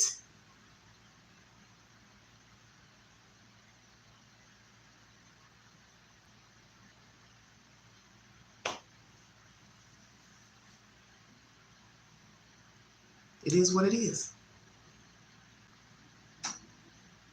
And I'm not here to knock anybody for how he or she feels. Like I said, I don't want anyone misunderstanding my commentary in this live stream.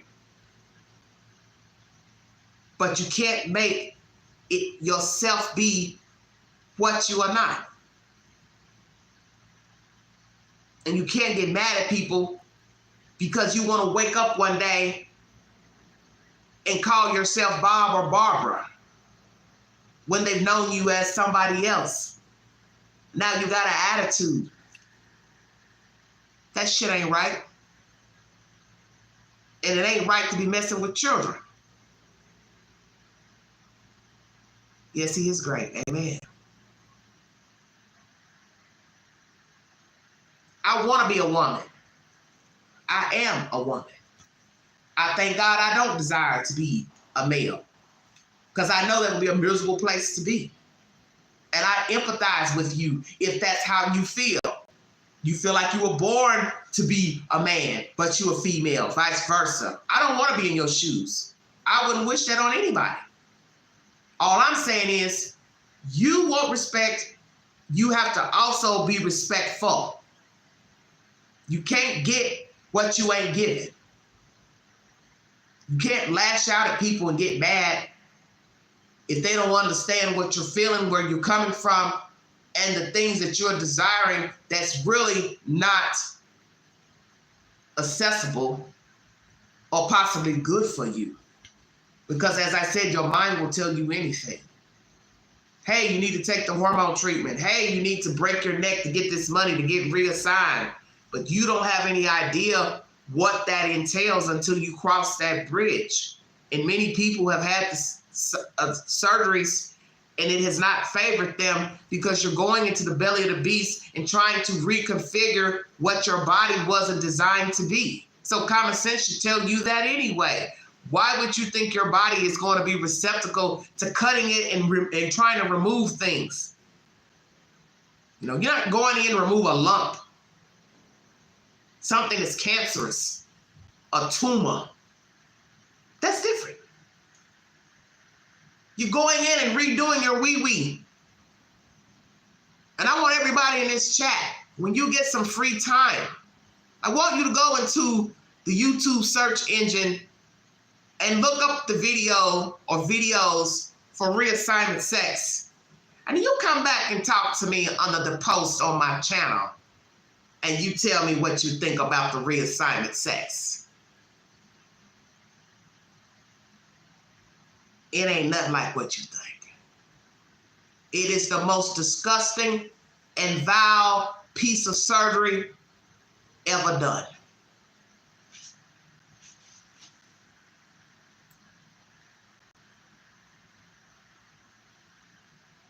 It is the most vile surgery ever done. Watching a surgeon reassign a man into a female, it will make you vomit. Not just because he's trying to be a female, it's the surgery itself when they show you what they're doing. And you watch and see that surgeon reassign and cut the penis into two, the sac and all, it's mind-blowing. And while you're watching, you have to say to yourself, dear God, why are you doing this? Why are you cutting your private parts like this and thinking it's going to work as a vagina once it heals? Do you know what some men have said who had it done? I hope somebody out here is listening, a male who wants this surgery, because maybe somebody needs to talk to you, make you understand. It's not what you want, honey. You may get no feeling down there. Oh, yes. Yeah. You go through all of that cutting and dicing and slicing, reconfiguring to possibly having no feeling. So you're thinking you're going to one day be penetrated by a man in your new woo-ha, and there is no feeling down there.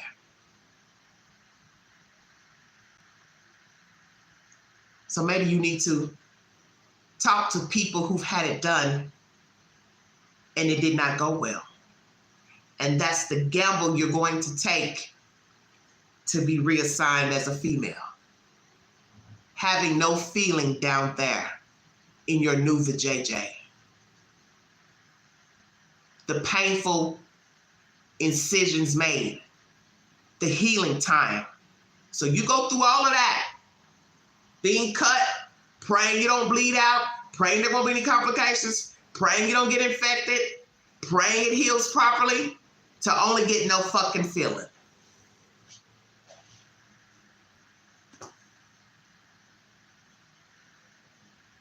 Being able to urinate, ding, ding, ding.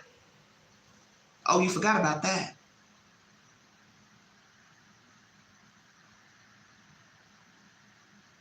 The one thing that you are able to do naturally is be able to go to the bathroom.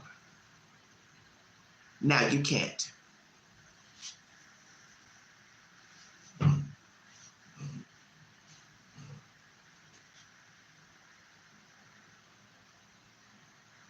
Exactly, Diana. No feeling, no orgasms. Skin to skin and nothing. So you're going to be getting it the way you were getting it when you were having sex with a man, the other way. Excuse my expression. But you can't use your tool because your tool is gone because you want to be with a guy. So he can't penetrate you because you can't feel anything down there. The penis turned into of his JJ. So the only thing you got is naturally the backside.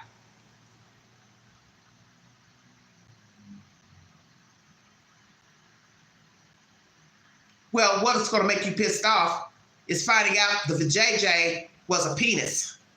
How about that? And since you want to go in the belly of the beast, Diana, now imagine that. You have not told a man that you're biologically a man. That your vajayjay ain't right. And he's doing his thing, talking, which men do during sex. How you like it? How I feel? And what you gonna say? Nothing. So that means you're gonna pretend, which many women have done. Oh, it feels great. You can't feel anything.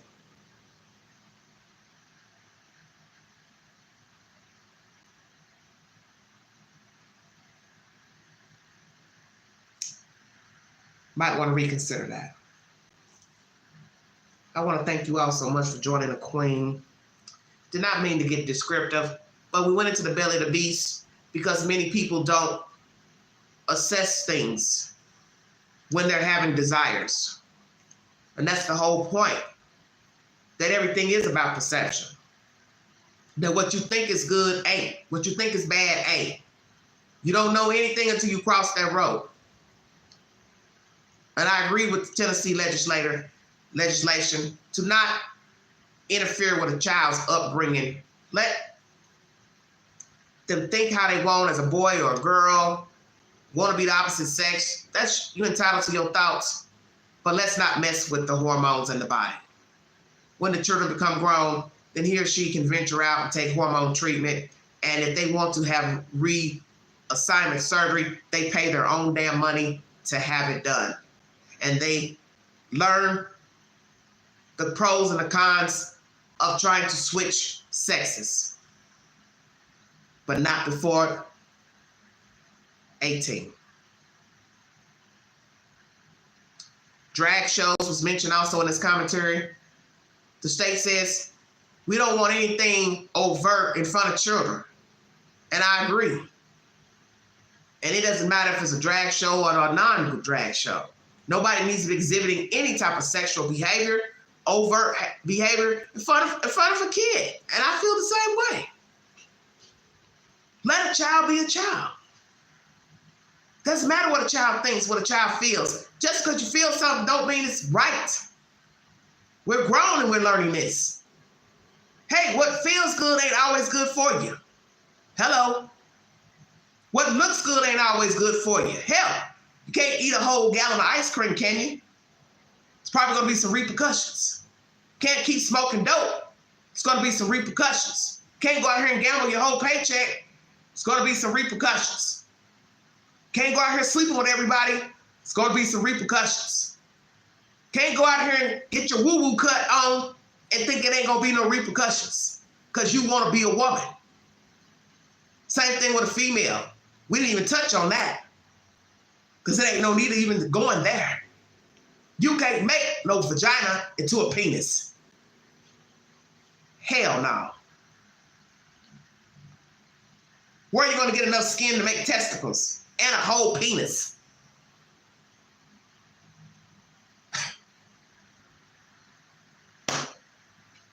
Hell no.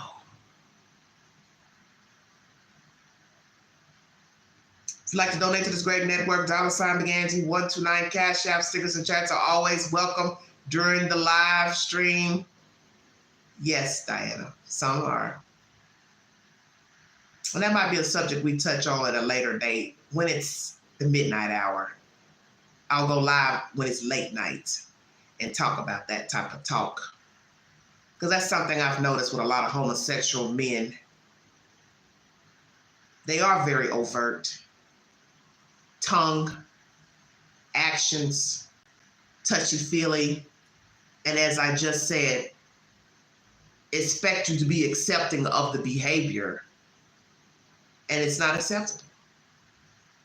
And times have changed to where we as people are more accepting of people's ways and demeanors, but this is the reason why we're falling by the wayside, is because we're accepting behavior that is not good. We're letting people say anything, talk any kind of way, act a donkey's ass, and then pat them on the back like it's okay, and it's not. When you are a child, you ought to want to be a child as long as you can. That's how I feel. And there are days when I'm an adult, I am an adult, I don't want to be a damn adult. Because there are days being an adult sucks. It really does. Because we've gotten too comfortable with accepting crazy stuff from other adults, children as well. We're not reprimanding children. We're not teaching children anything. We're not teaching them to be respectful. We're not teaching them how to talk, how to walk a fine line, how to act like they got some sense. We allow adults to act a donkey's ass. We can't keep living like this. We're all flawed. But damn, there comes a time when you have to say, nah, you know you shouldn't be doing that. You shouldn't be saying that. Hey, I know I got a potty mouth. It's not dignified. But I know when to turn it on, turn it off. Some people don't. See where I'm going?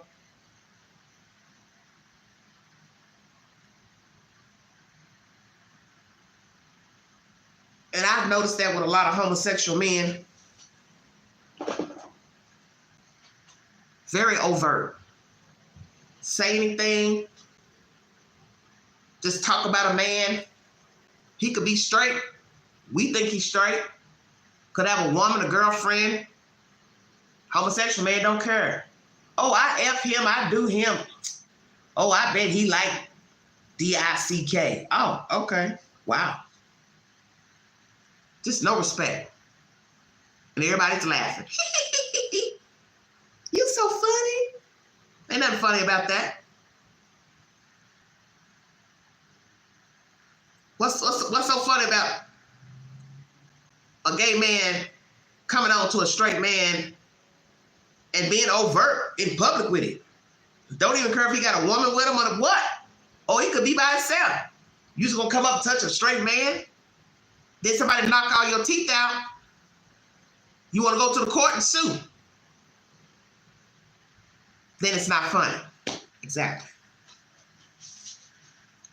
He just hit me because I'm gay. No, he didn't hit you because you was gay.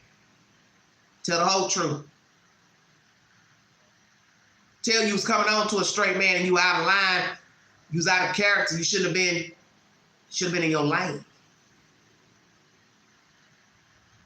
See, a lot of people do stuff out here and they won't own their shit when some shit pop off. They don't tell the truth. And I see a lot of that with homosexual men. And I'm not here to bash nobody gay or bisexual. What I'm saying is, I'm speaking from experience, things I've noticed about gay men that I don't like. The overtness. Just like that dude was in that bathroom twirling and talking shit. Now, what if I was the type of female that had nothing to lose and I just clocked his ass in there? Do you understand what I'm saying? Because you got people like that, they'll pop off. And they don't care if you're gay or straight. They will pop off. And that's what people need to understand about this. Can't say anything to people. Can't go up groping people, touching people. Ooh, you nice looking. You so fine. Now the man knock you out or he shoot you. Now he got to go get a lawyer because he shot a homosexual man or beat the fuck out of a homosexual man who didn't have no business putting his hands on him. And then you walking in court, one eye shut, crying to 12 members of a jury. I didn't mean no harm. I was just playing.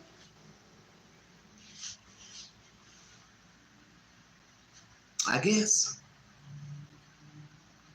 You gotta stand account for your ways. That's all I'm saying. You gotta stand account. And I've noticed that with a lot of them, they're messy. They keep up a lot of shit. They keep up a lot of gossip. They love to story tell. That's why a lot of homosexual men end up dead. Yeah, we're gonna keep this live real. Now, I'm not for men being on the down low because in the end, that'll cause a problem with a woman. You out here sleeping with men and you know you need to be your authentic self, as everybody loves to say. But you're lying. And you're down here sleeping with men, doing nasty things with men, but you ain't going out here telling, oh yeah, by the way, I'm bisexual. Okay? Till the woman finds out. It's probably not gonna be, it's not gonna go very well. Or you like putting men on blast. You know you slept with me, won't you tell the truth? I'm gonna tell everybody you a punk, woo, woo. You like ding, ding. Well, he may not want people to know he like ding, ding. So now you're threatening a man who's bisexual. It's probably not gonna go well. Just saying. And then one day you walking out your house, leaving your job or leaving a bar or wherever, and then somebody comes up and shoots you in the fucking head or beat the brakes off for you, all because you wanted to put somebody on blast.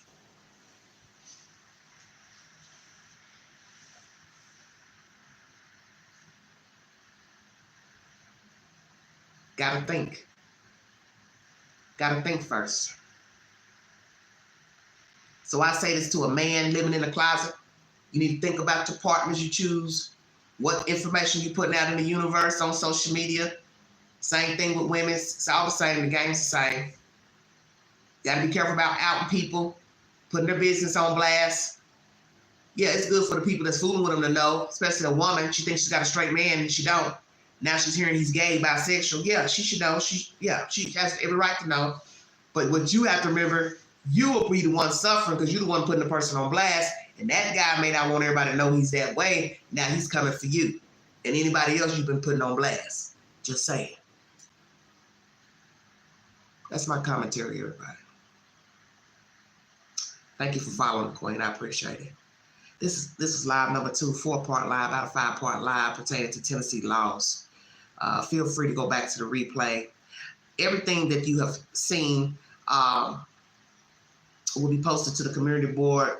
Feel free to watch the videos if you need verification for the information pertaining to Tennessee laws. The videos are in the YouTube queue. I meant to put up a movie for the week. I'm sorry, I am behind. I will do that right after this live stream, and I also will put up some polls too for you all to watch, for you to take the polls if you want. Diana, thank you for tuning into this live stream. You have been commenting the most besides Miss Pinto. See you later, sweetheart. Time for dinner. Really, I want to eat me another ice cream cone. I got some rainbow sherbet. I done had a scoop of a sugar cone before I went live. It's calling my name right now. I done bought me some rainbow sherbet, and when I tell you, that's the best sweetness I done had in a long time. I ain't thinking about no cake, no pie. That damn sherbet on that sugar cone takes me back to being a young girl, and I love it. Don't need it, but I love it. Thank you all so much for following this network. Thank you for following my content on Sebastian Rogers. A lot of hoopla with that case. Prayers for that young boy. Prayers for our sweet Summer Wells. As most of you know, next month will mark 3 years that baby girl went missing out of the holler, Rogersville, Tennessee. There have been no new updates or information or arrests. And I pray that there will be justice for our sweet baby girl, and prayers for Sebastian. I don't know what's the truth. Hello, sweetheart. Thank you. Hello, Bandit. I pray there will be justice for him. I don't know what has happened to him. I'm thinking of the worst, which I know I shouldn't, but it's 2 months plus now. He's still missing. Photograph going around. Don't know the validity of the photograph. It's a scary situation because he is an autistic child. And I don't think that he would have the fortitude to go out here and live on his own as an 18-year-old, okay? So I think it's dire. And when you start getting into month 2, you will start thinking the worst. Because usually FBI, TBI, they have some direction of where a case is going. And that's what was said with the Summer Wells case. By 3 days, we have a direction. We should have direction on where a case is going. And to me, this case is just like Summer Wells. There's no direction. And that's scary as hell. So prayers for our children and prayers for our adults. Thank you, Bandit. And as I said before in my commentary, and I say this all the time to all of you, you need to be very careful out here because you don't know people. Every day you go into YouTube Q in the news, there's a story of a missing person, missing child, a dead adult. And a lot of times it's not from natural causes. It's by the hands of another human being. So don't ever think you can't end up a news story, a YouTube video, a TikTok video. You get in the wrong peripheral, you will be a news story. They'll either get you in your home or they'll get you in the street. It is what it is. So you need to be careful of the company you keep. You need to be careful of the people you're talking to, telling your business, things you put on social media. You need to be very careful. Everybody's not your friend. And yes, you have to trust people. Somebody's got to do the plumbing, the electrical. Somebody's got to cut the grass. You work with people. You sleep with people. You're married to people. And sometimes those people, they are the enemy. So I want everybody to be careful. You see the signs that people ain't right, check your ass out. Run like hell. I need to take my own advice. Because Lord knows I've gambled for 2.5 years with a fool. So I speak from experience. You have to know when to leave people alone, cut them off, send them on their way. All right, Diana. We all make mistakes. Let me say that. We all make mistakes. But you don't want it to be a mistake to where you end up being content for YouTube. That's the scary part about life. Is that all these people we talk about, they were once walking around. That's what's scary. They were walking around, they were breathing, they were talking, they were laughing, they were crying. And now they're missing. And now they're deceased. And maybe they had no idea what their day was going to befall them. They had no idea. I have discernment too. But there's a few times, Diana, I have not used my discernment. I knew better. And I ignored. And I can still say present tense. I'm ignoring my discernment because in my mind, I'm telling myself, maybe they'll change. You know what I'm saying? Maybe they'll change just one time. Maybe this person will change. But I know better. They don't want to change. I have to change. Keep it moving. Thank you for joining. This is the Vault XL. Thank you.